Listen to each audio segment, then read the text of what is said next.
Hello everyone and welcome to Unleash Your Power. In today's episode, I have the great pleasure of having one of my mentors, and we're actually in the backyard of his house today, Mr. Venny Saucedo. Thank you for joining us today in this episode.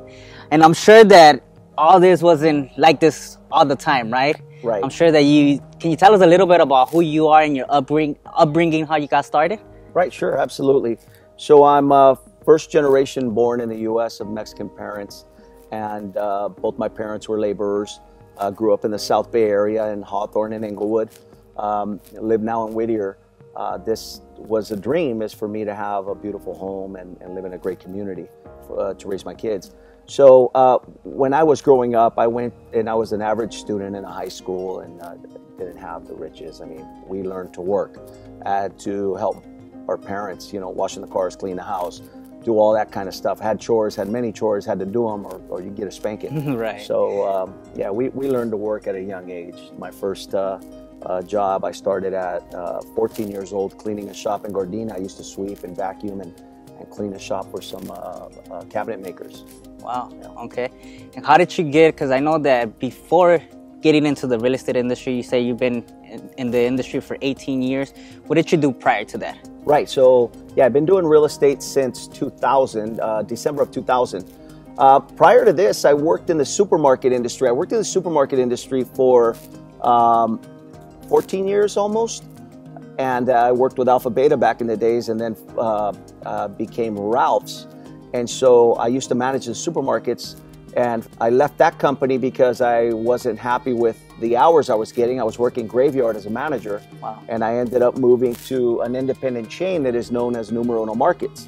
Okay. Those are in the rougher neighborhoods. They were in inner city communities. And I worked with them for 2 years.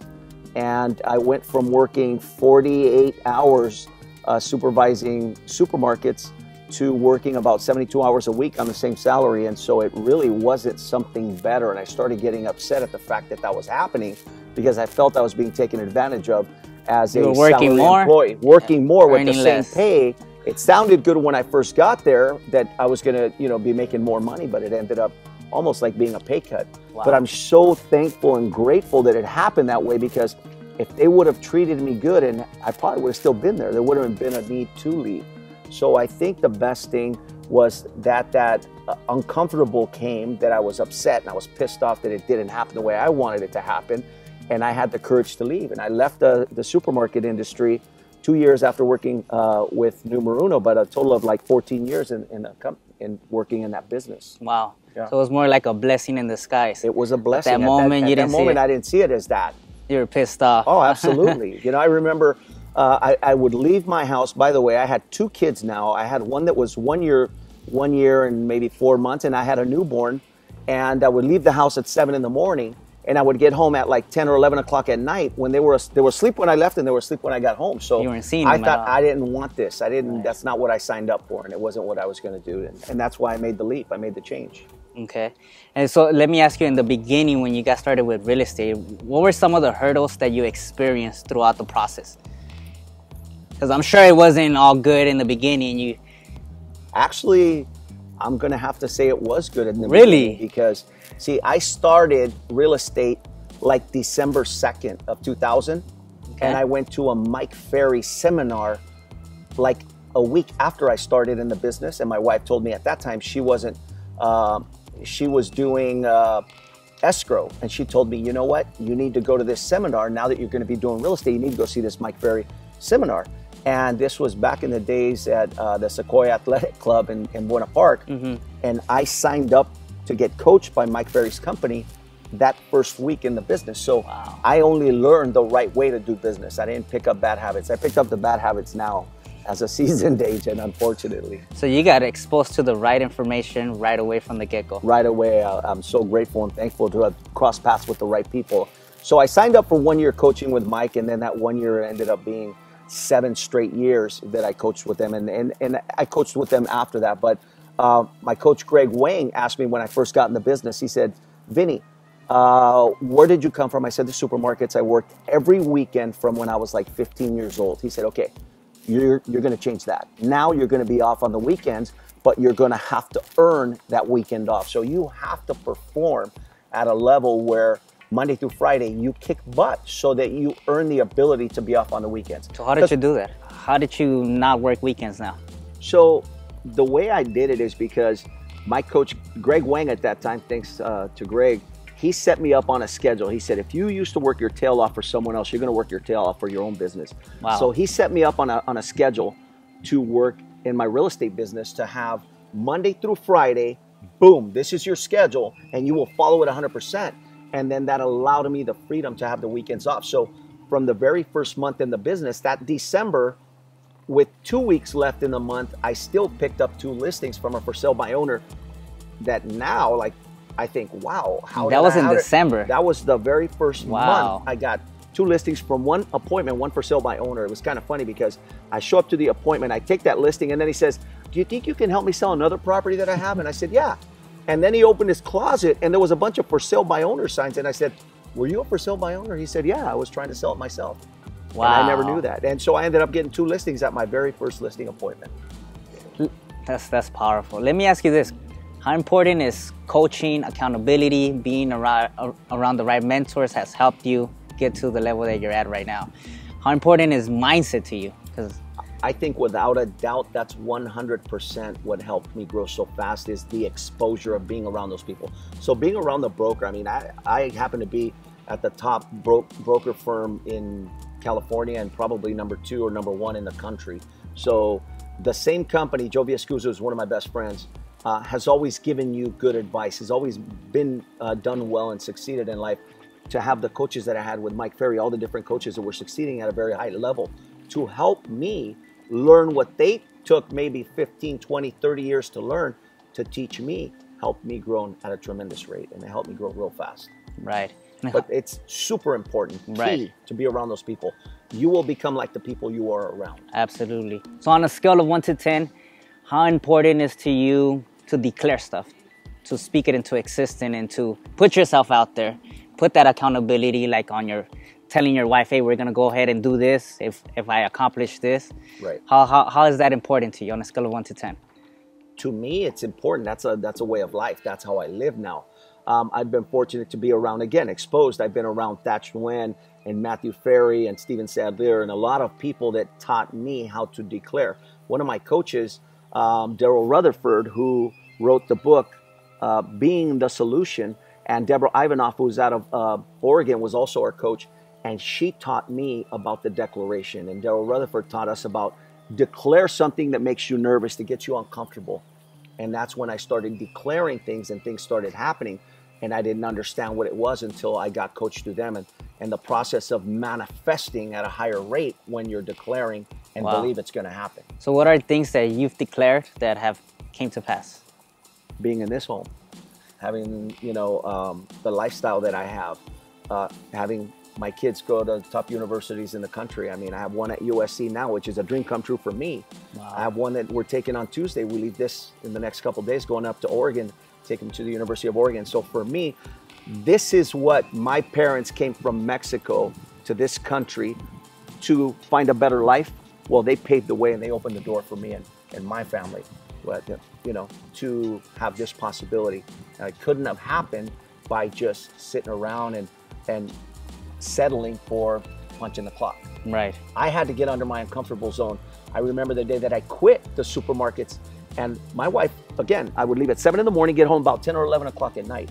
And that day I got home at 10:30, and it was a weekday. And she said, what are you doing home so early? And I said, I quit. And her reaction was like, she's holding one and the other's in the bassinet. And she goes, don't you think we should have talked about this before you did it? And I said, no, don't worry about it. We're going to be fine. And I got into real estate. And the crazy thing is, the very first day that I ever tried selling a house, I door knocked. I sold a house the first time I ever tried. I door knocked that morning because I had an investment property. I was doing flips before I got into sales. So that first time that I door knocked, within 30 minutes, I found the buyer for that property. That same afternoon, they came into the office, got pre-approved, wrote the offer, sold. What do you think? How did you create that? Like, from not knowing anything, the first house, the first story, you get a listing. How certain did you have to be about yourself? Because you just quit your job. You get home at 10:30. You're telling your wife that you just quit. Like, what was going through your head at that moment? Were you excited? Did you have fear? Like, what are the things that drove you to what you are right now? You know, the crazy thing is that it was a little scary, but I knew in the back of my mind that I was going to be better off doing that than working where I was. And sure enough, I declared, not knowing what declaring was going to be. You believed it. I just believed that I would double my income the first year in real estate. And I did. Because I used to make $65,000 a year at the supermarkets, plus bonuses. But I made $129,000 my first year in real estate. And I was like, I should have done this a long time ago. And I was still thinking at that time of possibly still working for the government, because when I graduated from college, I got my bachelor's degree in criminal justice, and the option was going to be to go into DEA, FBI, or Secret Service. Wow. Which was what I was going to do. And FBI and their highest, what's called the G12, is the highest rate pay for the government, was $107,000 a year. And my first year in real estate, I did $129,000, and I thought, I don't want to do that if it's going to take a long time for me to get to that. And thank God, I believe that it was a combination of a lot of things, but I think the number one thing is I know without a shadow of a doubt is that God had a better plan for me, which is why I ended up where I'm at. Right. Why do you think people fail? Why do I think people fail is because they don't believe. And they're so scared that they scare themselves to fail. And it's called self-sabotage. And a lot of people don't understand how that happens. But look, you're either going to succeed or fail. Whatever the thoughts you're having are going to determine which one happens. Right, absolutely, absolutely. Yeah. So Benny, I've known you for like about 2 years. Yeah. And since we got connected, I was able to help you out, protect one of your investment properties. And the little time that I've known you and I've been around you, like, I've learned tremendously from you. And you're always coming from a place of contribution.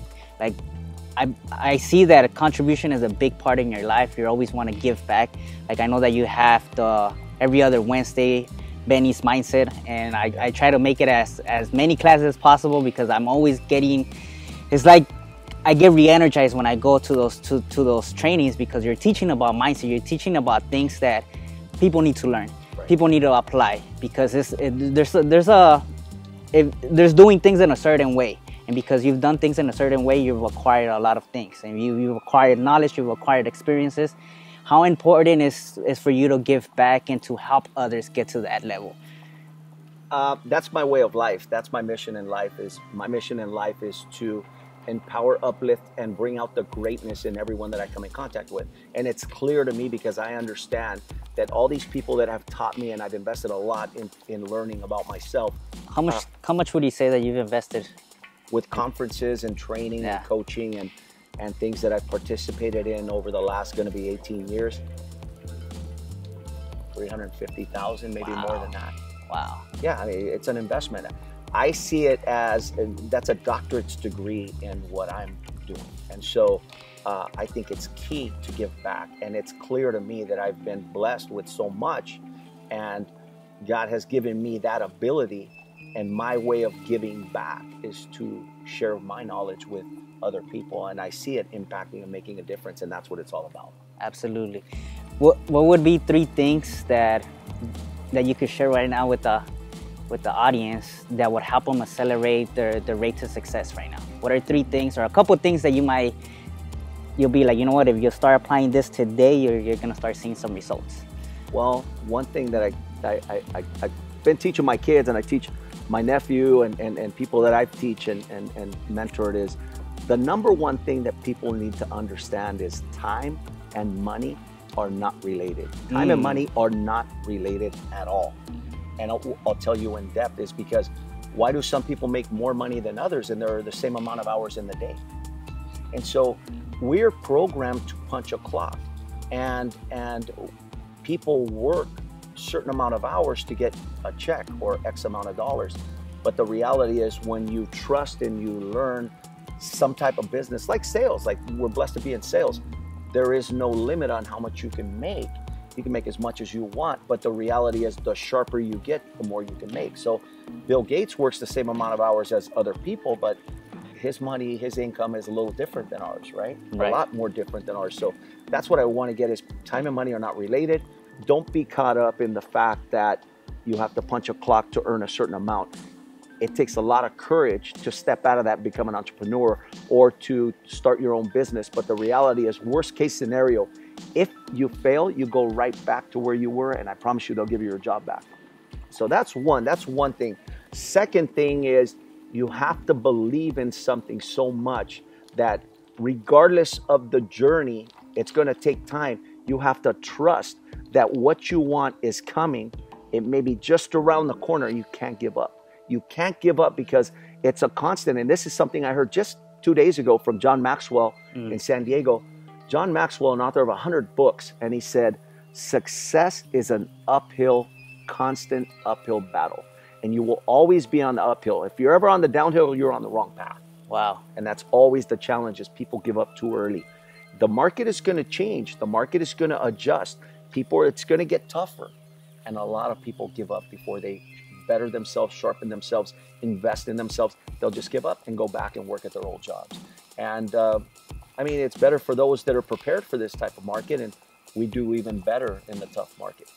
What would you recommend somebody that wants to jump into being an entrepreneur, getting into the sales industry? Do you recommend that they stop cold turkey their job and go all in, or a lot of people have different opinions about that? That's what I did. Yeah. You know, that's what I did. I don't know that will work for everyone, but you have to believe in what you're doing in life. Anytime, you got to go, either you're all in or you're all out, because you can't be half in, half out, because that's the results you're going to get. And so I think to tell someone that wanted to fulfill something that they want to do for themselves, I would say do it. I would say do it. You have to prepare for it. You got to know where your finances are. You got to be real with where you're at and what needs to be done to prepare for you to be able to succeed. So when I left the supermarkets, I had 3 months worth of reserves, and I said, I have no option. I have to make this happen. I'm not going to fail. I'm going to succeed. I even told my last boss, I said, hey, I'm leaving. He said, well, no, I need you to stay a couple of weeks because we're going into Thanksgiving. I said, you don't understand. Thanksgiving is the busiest time in the supermarkets, and I've never enjoyed a Thanksgiving because I've always had to work it since I was 15 years old. He said, well, don't burn your bridges. I said, I'm telling you, I'm going to burn the bridge. I'm going to fucking crash the bridge. I'm sorry that I'm cussing, but I get real passionate about this.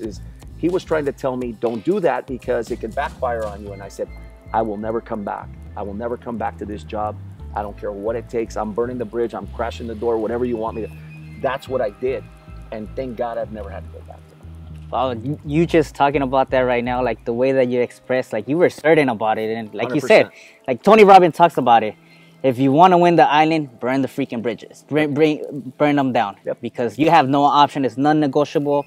It's like you're going to make it happen or you're going to make it happen. Right. And that's the way that right now you expressed it. And it's crazy how I believe in energy a lot. I believe that whatever we put out is what we're going to get back. Sure. How important is energy to you and focusing exactly on what you want rather than the lack of what you don't have?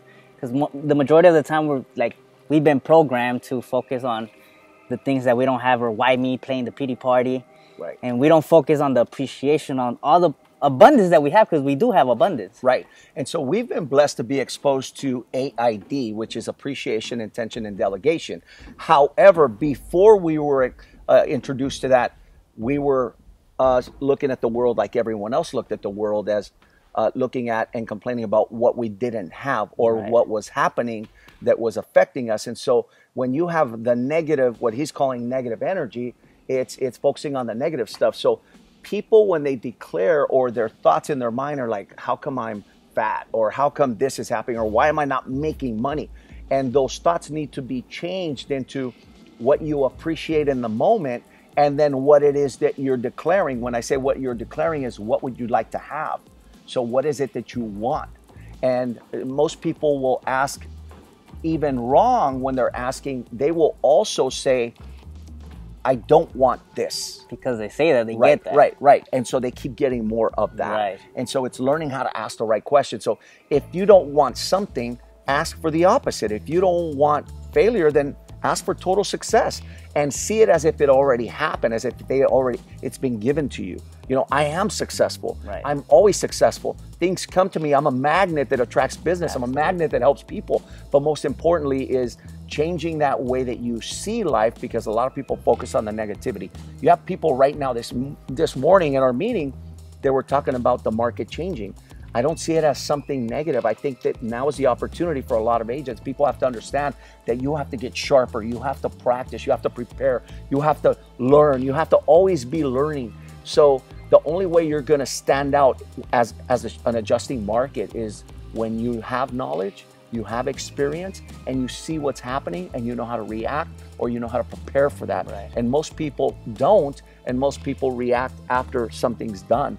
And sometimes, in most cases, it's too late.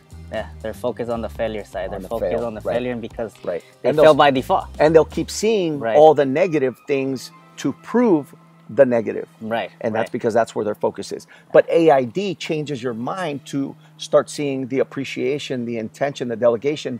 But more importantly, it sets your mind on the appreciation. And when you appreciate things every day and you focus on, let's say 10 things, like you write down your 10 things of what you appreciate, bad things can happen and they don't throw you off. Right. And you're fine because you're like, it's okay. I woke up today. Right. My family is healthy and alive. That's all that matters to me. I'm able to walk. And I'm able to breathe. the deal's going to fall apart. It's going to fall apart. I'm going to find, maybe I'm going to double end that one now. Maybe this is going to happen. Maybe I'm going to find them something bigger and better. Yes. It always does. But we question does. it, because when we question it, it's about us. And that's when you allow the drunk monkey, which is the second voice, to control your life.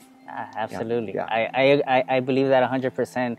Wayne Dyer said it best: when you change the way you look at things, the things that you look at, they change automatically. Absolutely. And you could see a failure, and failure is only an opportunity for you to grow. Correct. It's more opportunity for you to grow. I was listening to a podcast with Kobe Bryant yesterday, and that's what he was talking about. He's like, when I fail, I see it as an opportunity for me to grow, for me to get better. There's always room for improvement. Right. So there's always way on how I could get better.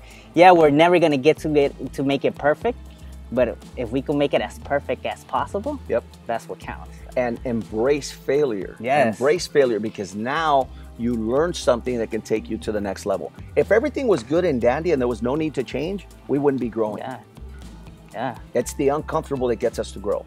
That's when the shit hits the fan, and now you got to do something about it. So it's good to fail. It's perfect to fail. Embrace it. What'd you learn from it? What's next? Absolutely. And what are you committed to doing now? Yeah. Because joy wouldn't feel so good if it wasn't for pain. Right. That's why we appreciate the joy and we get fulfilled with it. Right. So lastly, one of our Instagram followers asked the question, like, what is one book, one podcast, or something that changed your life completely that you might want to share with others that they could start reading or getting into? Where can they find this manifestation for themselves? One book, I mean, there are a ton of books, but the first one that I read that was life-changing for me was Think and Grow Rich. Think and Grow Rich, because it talks about masterminding. It talks about surrounding yourself with people doing bigger, better things than you. So I think if there's one book, Think and Grow Rich, to start.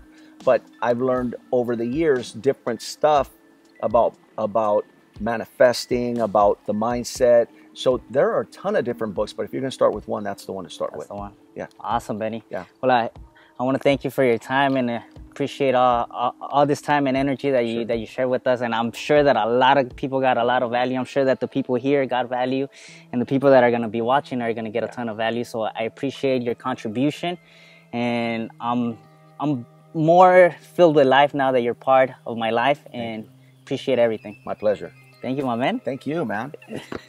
So tune in for the next episode, and